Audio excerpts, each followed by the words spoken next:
ত্রিপুরার ডুম্বুর জলবিদ্যুৎ প্রকল্পের বাঁধ খুলে দেওয়ায় ফেনী ও আশেপাশের অঞ্চলে দেখা দিয়েছে ভয়াবহ বন্যা। পানিবন্দী হয়ে পড়েছে 2 লাখ মানুষ। টানা বৃষ্টি ও পাহাড়ি ঢলে ফেনীর ফুলগাজী ও পরশুরামের বিস্তীর্ণ এলাকা হয়েছে প্লাবিত।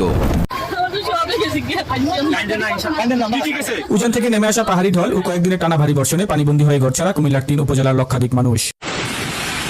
এবার ফারাক্কা কিংবা তিস্তা নয়, খুলে দেওয়া হয়েছে ত্রিপুরা রাজ্যের ডম্বুর হাইড্রো ইলেকট্রিক বাঁধ, যার ফলে তলিয়ে গেছে ফেনী, কুমিল্লা, নোয়াখালী, চট্টগ্রাম সহ দেশের দক্ষিণ পূর্বাঞ্চলীয় বিস্তীর্ণ এলাকা।